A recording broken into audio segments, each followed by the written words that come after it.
This week on TWIOCH, we're talking about the WNBA actually coming to video games, and also new games giving you old games for rewards for beating the new games. And then we argue about GameStop and do point, counterpoint, counterpoint, etc. Yes. This week in our collective heads, wanna put an old rumor to bed. Stereotype that you've all heard, how we're all just angry video game nerds. Most of us have actual jobs, kids and families and cats and dogs, yeah. This week in our collective heads, this week in our collective heads. Welcome to This Week in Our Collective Heads. I'm Kevin, and I'm joined, as always, by Patrick, the man who swears he'll someday beat Final Fantasy VI. One day. One day. Hopefully by the end of the year. I'd like to. You got pretty far, and then you're picking up a bunch of other stuff, and I can appreciate it, but you know how amazing it is. It is. And so I do believe that'll happen. No. Unlike me in Witcher 3, which I've tried it a couple of times, and I just don't know if I'm ever. It's fun. It's a blast. I've enjoyed what I've played, but yeah. I don't think I have the time to sink into that. There's so many games to play. There are a lot of games to play. We want to play them. Speaking of that, we got some backwards compatible games like we do every single week when they announce backwards compatible games, which they do very quietly on Twitter. Yes. We give you those on our show. So starting out with Epic Mickey 2, which I loved. I like the Epic Mickey games for a lot of reasons. A lot of the history behind the parks and Disney, and having Oswald in these is fantastic to me because they actually, to fight to get the rights back to do anything having to do with Oswald, and having him in there as the villain in the first one and everything is great.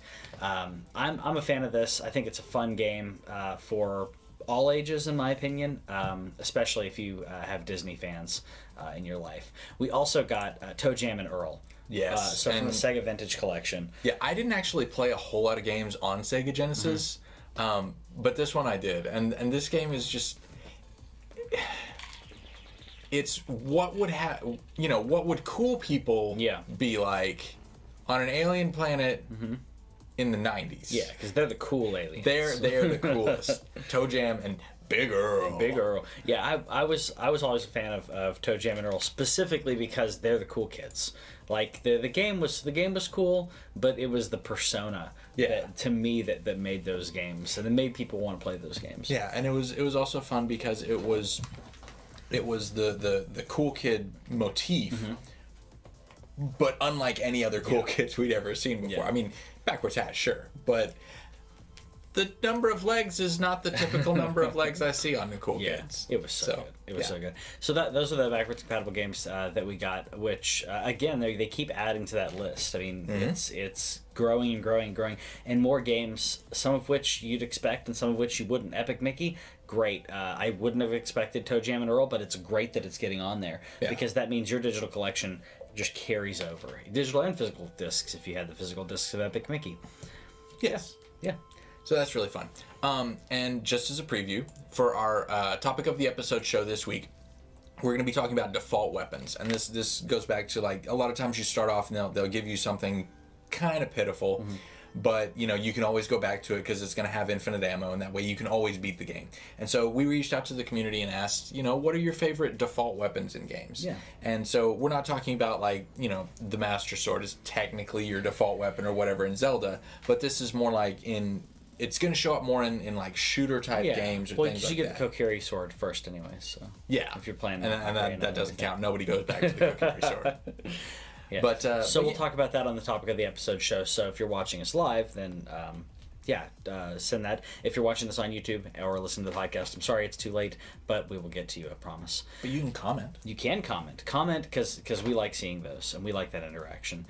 We did get some interesting stuff out of GameStop. GameStop did not let us down in the way that they in their disconnect from their employees. GameStop had announced previously that they were going to be open on Thanksgiving. Right, and 2014 they said we're not going to be open on Thanksgiving. We want our employees to be able to spend time with their families, and as a part of their statement they said, quote, many of our store associates asked for this. I think that they're kind of conflating the numbers. You're talking about like the fact that they're going to be open this Thanksgiving. And, yeah. I can see. Okay, I've worked retail, and like there are a lot of times, particularly around the holidays, when I would be like, yeah, sure, if I can pick up an extra couple of hours or whatever. And a lot of times, and I don't know if this is how they're handling any of this, but I want to provide kind of a counterpoint, because when we initially saw it, it was like, that's not cool. Yeah. Let them spend time with their families. But then I was thinking back to times when I've worked in retail, and a lot of times they'll like release restrictions on like the number of hours you can work or whatever, and then if you work on a holiday, you get 1.5 times the pay. And so it can be something, because like by 4 or 5 in the evening, we don't know when they're going to be open, but by the evening, I'm kind of done with Thanksgiving. Like Thanksgiving is a lunch and gathering thing. Yeah. And so I think that there will probably be people who will be okay, at least with the idea of being able to get in a couple extra hours and maybe be compensated. Yeah. We don't know their compensation factors there, but I think it boils down to if you're paying your employees enough, they're not going to be asking for those to pick up those extra shifts. If you want to do something like that, I would suggest more like the Starbucks model of how they do their holidays, how they do Christmas, and how they do Thanksgiving. Okay. Because very specific stores, like say one in a district, maybe 2, depending on how busy it is, those stores will be open. All the other stores will be closed.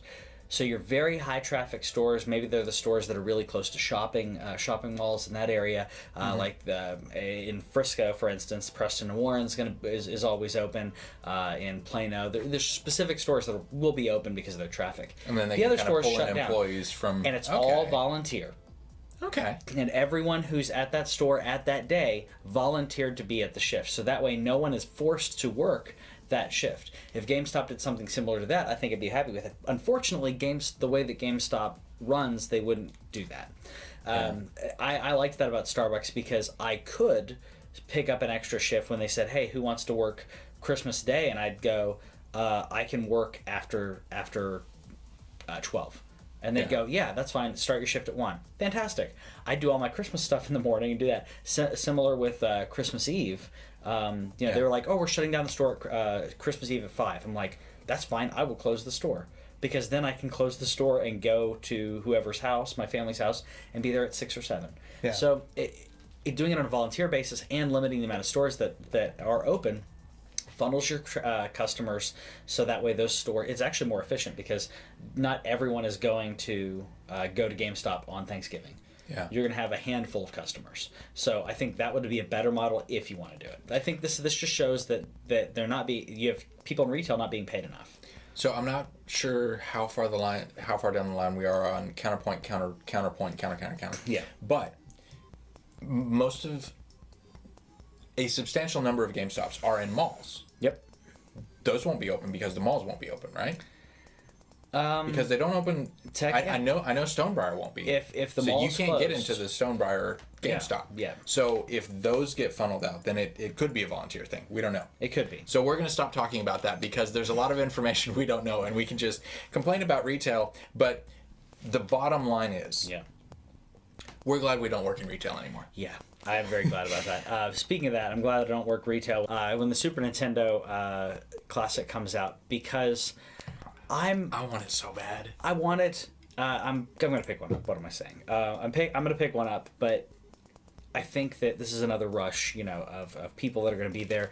Now, Walmart previously made the mistake of putting up pre-orders for the Super Nintendo. Mm-hmm. Now there's talk about there are going to be pre-sale for the Super Nintendo starting in August. Which is great. But they didn't give us a date or a time or anything, and Nope. It's just going to be one of those things where all of a sudden, like, for 5 minutes, Yeah. it will be available and gone. Like NES Classic crashed Amazon. Yep. Like, yeah. You can't. I mean, that doesn't happen. So yeah, my opinion on that is that when it happens, and it's going to happen again, that it'll be less than an hour before it's sold out. Oh yeah. Because easily. if when they said, okay, no, we're going to have these for realsies, that means, okay, we know how many we're going to get, how many we can sell, because that was the mistake that Walmart made. They went, all right, let's do some pre-sales. Oh, crap. Wait, how many are we getting? Cancel. Walmart still doesn't even know how many they're getting. So, yeah, to get an official one on this is great. I still am going to go old school to a store the day that it opens. Hopefully it works. But that's my plan, at least. My plan is to have people who can call me whether I'm asleep or not, and let me know if you can get one. And I'll be like, order. Yeah. And so I already have I have Target, Best Buy. I'm not going Walmart because they already screwed up the pre-orders. And then Amazon, like I'm always signed into those, and then I can pull it up. Like my credit card information's already in there, and like everything's set up. Just jump in. So yeah, that'll work. I hope. I hope so. Also, I hope that Minecraft crossplay comes to Sony, because currently it's not happening. Right. So, but the actual news this week is that they are launching full mobile crossplay with PC, Xbox, and mobile. Correct. Which that's kind of amazing, because I might be willing to buy the mobile version just to go check out the servers where they've created Westeros. Yeah. Because I want to go on a tourist and just wander around King's Landing. They announced this last year, and Sony has been the only holdout. Sony basically, with this and other properties, has said that it's about security, and they want to make sure that everything. And I disagree on that, because we're not talking about we're talking about servers that are owned by another reputable company. We're not talking about open servers that someone created. They're owned by the other. Now with Minecraft, you can create your own PC server, but with a console like the PlayStation, there's no way to inject code like in Minecraft that will then be sent to your console. Right. So it's already safe. Yeah, everything's already set up in assets and whatever. Yeah. So it's already safe to do something like that, but they're saying that it's for safety reasons. I don't think it's for safety reasons. I think it's for infrastructure reasons, and they don't want to put the money in to actually work on this. And that's sad. And it's also disappointing to, like, I realize that Xbox is the underdog, and so it behooves them from a business perspective to step up and be like, yeah, we're willing to do whatever it takes for our gamers. Of course they are. Right. And they also own Minecraft, so they're like integrating a lot of this. They want it to all be integrated, but it's just not. I understand all that, but there is a certain element here where Sony is approaching this from a business perspective instead of a customer's perspective, and so that's disappointing. And I really wish that they would stop doing that. And I'm kind of bummed about that. Yeah, especially, I mean, I know that they're in the lead. The PS4 has sold over double the amount of Xbox Ones, and that includes Xbox One S and all that. So they've sold they're already way ahead, but that doesn't mean that you're done. That doesn't mean you can rest on your laurels at that point. Yeah. I mean, your games are going great. Your infrastructure is great. Just integrate it with these types of games. It needs to have that integration. Yeah. Speaking of great things, integration. Dragon Quest 11 is coming out, which is I'm really happy about. And one of the great things about the game is that when you beat the game, you're actually going to get Dragon Warrior unlocked, which I think is really cool. Dragon Warrior being the first Dragon Quest game in the franchise on NES. Right, which we talked about. And I don't know why they didn't think that American audiences would understand the word quest. Like, I mean, come on, we already had Dungeons and Dragons. Yeah. So I don't know. But anyway, did they think that it was gonna stop people from playing video games? I don't know. I'm puzzled by a lot of decisions made during that time. But Dragon Warrior is a really fun game, and it's cool to get to go back and to see how many things carry over through this series of a dozen games. Yeah. So Dragon Quest XI also looks just It looks so much fun. It looks fun, beautiful. I'm looking forward to it. I love the whimsy, in the game. It's not afraid of that. Where Final Fantasy is going more realistic and more bro. Yeah, boy band, pretty boys. Yeah. I get it, but Dragon Quest has just said, no, we're just gonna we're gonna stick with fantasy because fantasy is wonderful and you want to play fantasy. Yeah, and Final Fantasy 14 has continued that. I mean, it's very true to the Final Fantasy world, and it still has a lot of that. Final Fantasy culture. It has a lot of the anime culture. It has a lot of the world of Final Fantasy, and true to those tropes. Yeah. So I think it's cool. And they've got Magitech armor. Does have Magitech. If I had time, I would absolutely be playing Final Fantasy 14. Well, and if you do have time, you'd probably be playing the Summer Games for Overwatch. So Summer Games are back for Overwatch, which is this was last year. You know more about Overwatch than I do, but this has the Lucio Ball, right? Mm-hmm. Yeah, which was sounds the like game Lucille Ball. Yeah, it was the game mode from the last Summer Games, and on top of that, they've also lowered the prices for all of the skins from last year. They're introducing some new skins, some new legendary skins or whatever, but they've dropped the price from 3,000 to 1,000 credits, and those skins can also pop up in regular boxes, so it's not going to be a cash only type thing. Yeah. I'm excited about this. There's a Genji skin that I really wanted that I'm excited about, and I also appreciate because like there have been some skins that I missed, and having the opportunity to go back and check those out will be really fun. Like I misread the time or something for like when the Halloween event was going to end, and I wanted the Mercy Witch skin because that skin is wonderful. And so being able to go back and understanding that they're going to give us another shot at those is going to be really cool. And they're also doing a thing where Twitch Prime members will actually be able to get some free Overwatch skins through a really convoluted process. I linked it. And we'll put it in the show notes up on YouTube. Twitch Prime is convoluted already. Twitch Prime is very convoluted, but like you have to sign into the Twitch Prime, and then you have to go over to your Blizzard.net, which it probably works fine on PC, but if it's on console, then you have to link into you have to sign into 4 different things, and then click from one, which signs you into. It's complicated, but link in the show notes. Speaking of complicated things that actually aren't, WNBA is going to be in NBA Live 18. Almost like it's a sport. Almost like it's just a different. I mean, it's you have different players, but it's the same division. sport. Yeah, I think it's fantastic. So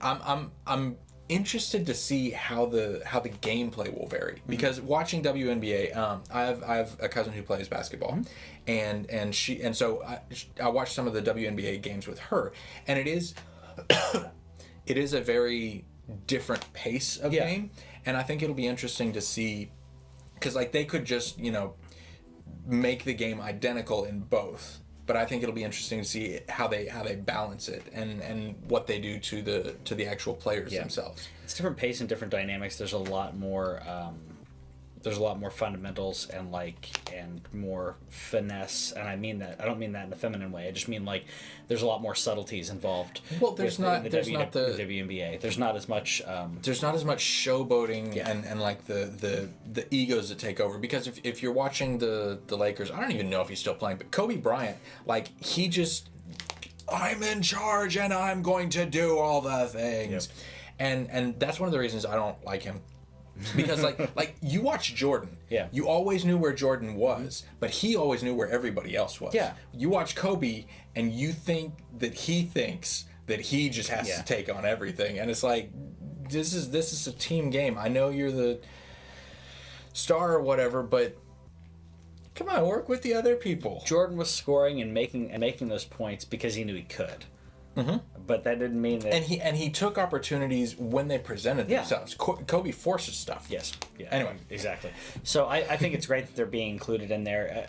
this is the first time that it's happening. So I will say that depending on what comes out of it, I may give them a little bit benefit of the doubt because this is the first foray into it, which I hope is not the last foray into it. I hope that it continues. I think that it's something because EA they started putting the Live is EA.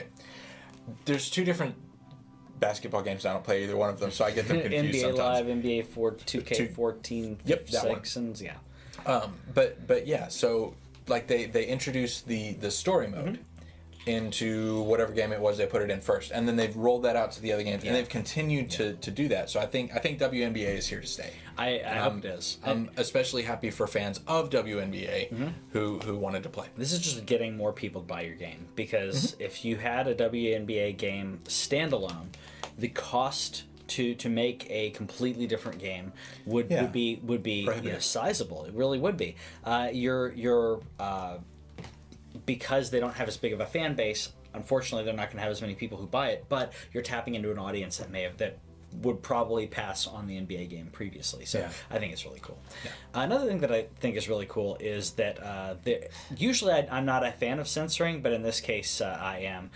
So the Rocket League has some preset responses that you can say when you're playing, right? But you can also add your own custom and have them ready for later. And they are now banning certain words. Yeah, they didn't give us a list, which I appreciate because I don't really need to read through a list of the most awful words in the English language. Just go watch George Carlin's stand up on that. That's all you need. But they're I think they said it was 27. Yeah, it's a very limited list. Yeah. And and certain variants of them as well. And so what they're doing is they're actually going to ban players who use them. Like the first time you use one, you get banned for 24 hours.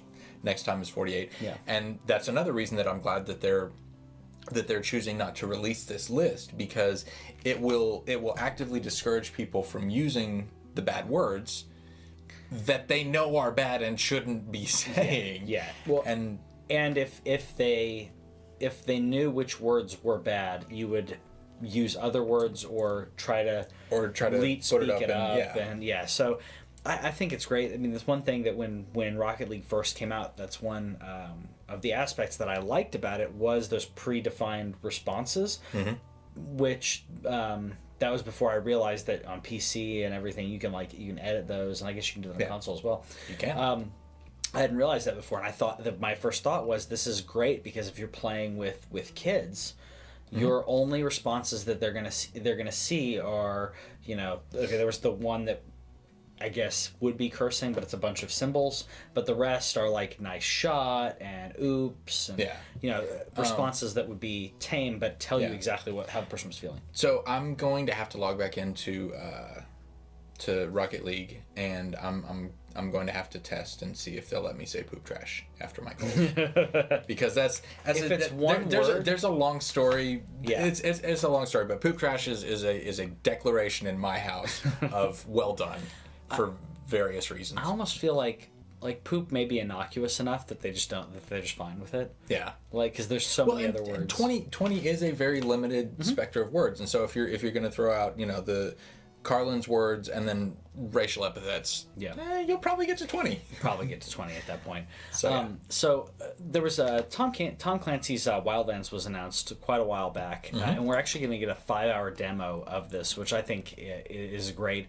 This is one that seemed very ambitious in regards to gameplay and subject matter, and I'm very happy that we're getting a demo on this, so that way you can actually test it out, see if it's something that would be up your alley, or if it's something that you just really, I'm not going to dig. Yeah, and the 5-hour demo is available.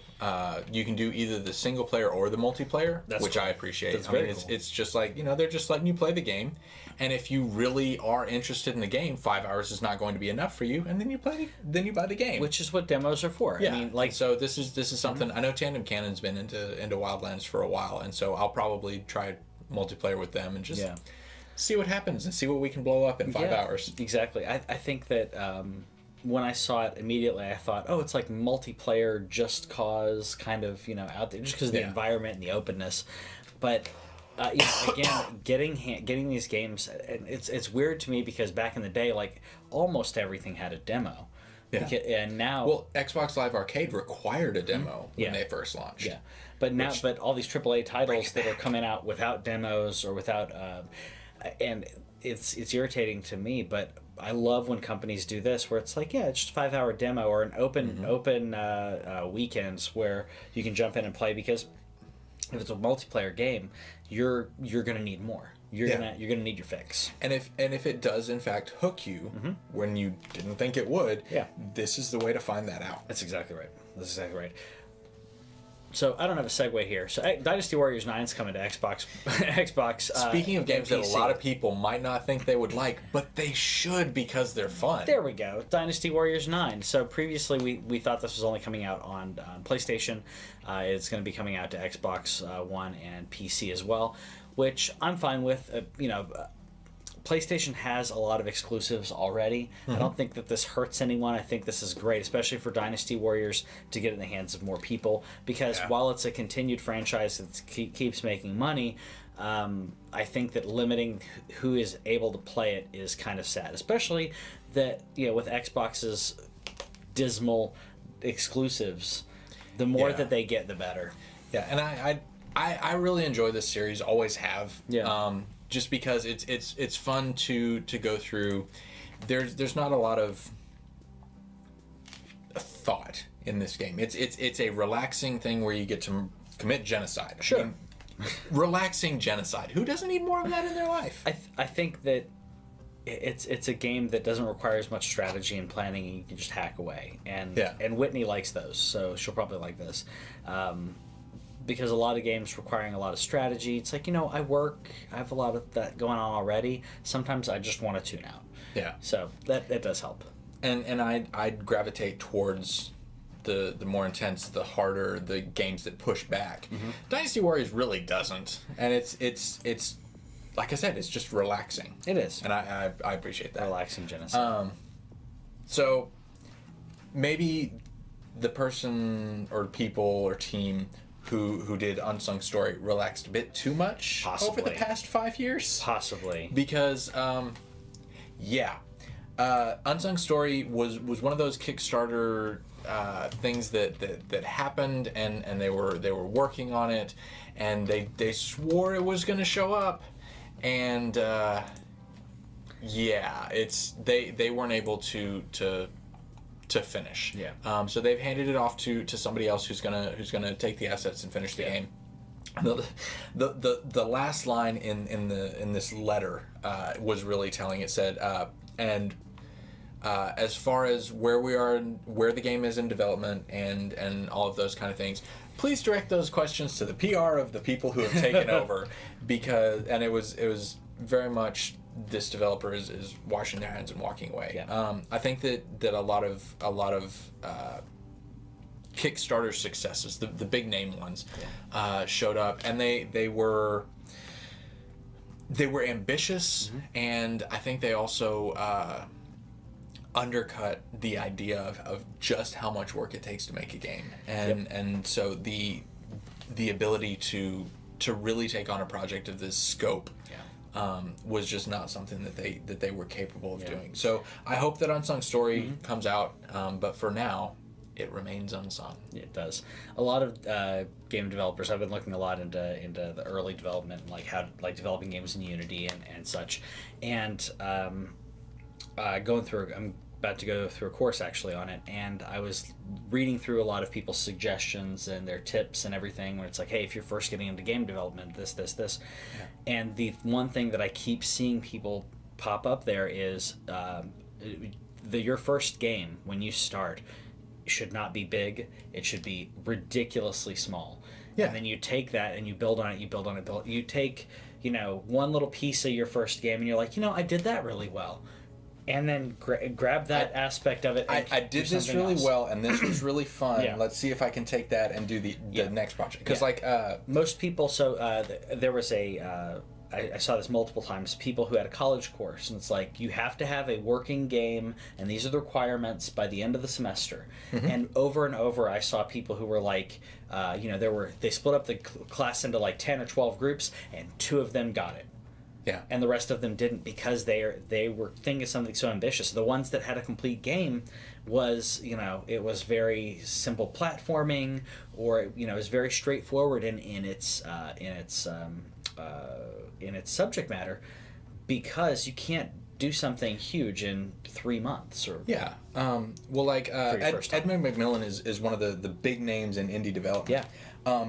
And Super Meat Boy was the one that he came out with, and everybody was like, this game.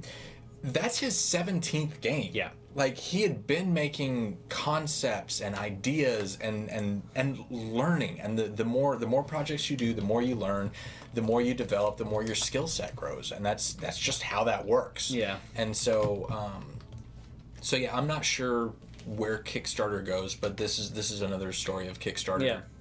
I think it's not because, really being able to pull it off. Well, I think it's because anybody can go, I have this amazing idea for a game, and here's some early stuff on it, and that's great. But if both of us have like pitches for games that would be really cool. Yeah. We don't know how many thousands or millions of dollars it would take to make that actually happen. Yeah. And so, we're not doing a Kickstarter because we don't have those factors. And even with something like with Broken Age, Double Fine has been making games for literal decades. Yeah. And even with that, the scope of their game was greater than what they were able to do on a very successful Kickstarter. Yeah. And that's why Kickstarter can have that. Just like Steam, it has some great stuff and it has a lot of crap. Yeah. That's what I say about that. Speaking of a lot of crap. Yep. New 3DS games are announced. Yeah. For Persona 5, so Persona spin-offs, we're going to get a 3DS game, we're going to get a dancing game, and two dancing games. I'm sorry. And the first-person thing is the one for 3DS. It's actually going to be the second version of this. Like, there's another one for 3DS. I don't understand why they keep announcing games for 3DS. I don't get it. I know that it has a huge market. PlayStation 2 had a huge market forever. Yeah. And people will continue to play those, yes. But the amount of money and the amount of time and actually, furthermore, what it does to the industry in holding back graphics is horrible. I mean, the fact that we're already in a console cycle where the Xbox One X, we had developers last week that were talking about how they had multiple games that they were going to be running on this. I'm sure you saw the articles on it. Yeah. And multiple basically saying, hey, Xbox One X, we're going to have the highest textures, but it's 1080 with 60 frames a second. It still can't do 4K. And all these developers basically saying it's not next gen. Like, if we're making something for PC, appreciate, it's nice to have that more overhead, but you're already dealing with a console market and already dealing with a turnaround that does not can't keep up with the game developers. You're already developing for the lowest common denominator. Previous console generation was the Xbox 360, and this generation it's the Xbox One. And I'm only saying that not to dog on Microsoft, but specifically saying if you're having something come out on console and PC, it holds back developers when you do something like this. And I think this just continues to do that when you keep beating a dead horse of the 3DS. Yes, people still have a 3DS and people still play the 3DS, but they need to be weaned off to get in the new stuff. There's a lot of older games. I'm sure they have a backlog of games that they could enjoy for the time being while they make the transition. Yeah. Like you with your Vita. Yeah. You're going to be making that transition. And that's something else that I said a couple weeks ago. Like, I'm not asking developers to make games for Vita anymore. Yeah. I understand that this is a diminishing audience, and two, that development tools and the ability to take advantage of new hardware, new specs is going to be kind of rough. Yeah. So I want game development and game developers to move forward into the next generation of whatever's coming up, whatever's happening. Yeah. But sometimes you can move back and still have fun. Sometimes you can move back while waiting for the next project. Shadow of Mordor went on crazy sales a couple weeks ago on Steam, on Xbox, on PlayStation. They were selling it for like $4 or $5. Yeah. Because this is a game that everybody that I've talked to who played it loved it. Yes. Because it takes elements of Assassin's Creed and the combat of Arkham, the lore of Tolkien. Yeah. Between the books, between the movies, they had to make their own their own system. Sure. And I love this game, and I again, just about everybody that I've talked to that played it loved it. Yeah. And they just want more people to play it in anticipation of their next game that's coming out. Exactly. Go play the previous one while you get ready for the new one. And there's going to be some carryovers that we've talked about in previous episodes. But yeah, so Shadow of Mordor was the second most downloaded game on PlayStation last month. And I thought that was really fun and exciting. So I just wanted to briefly talk about that. I'm happy that Friday the 13th, I just picked up Friday the 13th on sale previous weekend. And I was really happy to see how it's one of the top games on PlayStation for like being purchased and downloaded. Yeah. I'm really happy about that because it's fun.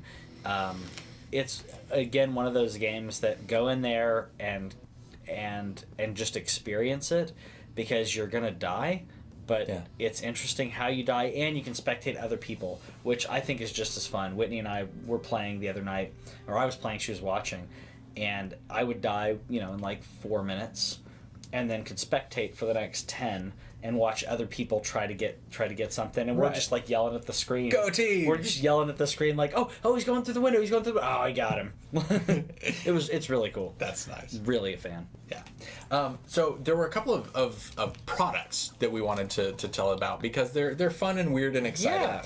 So first off, we have Guile hair gel is being sold in Japan, which I know you're excited about and are probably going to buy. Probably. Yeah. Probably. But yeah, so it's a picture of Guile with his hair slicked back and bam, holding out the hair gel. And I don't know why he hasn't been selling hair gel since the 90s. I mean, this should have been happening for a lot longer now. I'm glad it exists. I am too. This is easy marketing for a hair gel product. Yeah. Which is funny because I knew a guy in high school who like always spiked up his hair, and they specifically because the rule for in our school was like you can't have your hair spiked up over this amount, so he specifically started spiking up his hair just to that amount. But he found that at least at the time, like there are probably a little bit better products out there now, but at the time he tried all these different hair gels and products, and the thing that worked the best in regards to keeping it up and washing out was Elmer's glue. Yeah. All right. It would spike up your hair, stay the best, stay the longest, and then for like spikes, and then it washed out just easily. Really? Yeah. Like you wouldn't have expected it, but yeah. Like, and that is useful information. It's useful information. So Elmer's glue works. It's safe. It's safe. We also got a Witcher coloring book, which this has been a growing trend to have these adult coloring books where it's not that the subject matter is adult, it's just that they're geared towards adults. Where although this one does have Geralt in the bath, he is in the bath. It doesn't show anything, but he is in the bath. Right, but it's But this has been a growing thing for adults and coloring because it is very relaxing to do something like that. Something like we were talking about these hack and slash games where you can just tune out for a bit and that kind of almost mindless task kind of helps you. And coloring has been a big thing in regards to therapy and in regards to people who have anxiety and depression, and being able to just not worry about that and just color a page. Yeah. It actually really helps. And there's some really cool ones that are like based on artists or really interesting geometrical sets. I like the symmetrical ones, like just designs, the more abstract. It also allows people like me who are not actually good at art to make something pretty. Exactly. So I think it's really cool. When I saw that, I immediately thought that it's a great. that there need to be more coloring books like that, because just because the subject matter isn't cheery and Disney doesn't mean that you wouldn't want like a Last of Us coloring book. Yeah. Like they could be really pretty, and so, the cinematics in there would work with that. So that's my thoughts on it, at least. Let me know what coloring book you would like to see in the future in the comments, and we'll talk to you guys soon.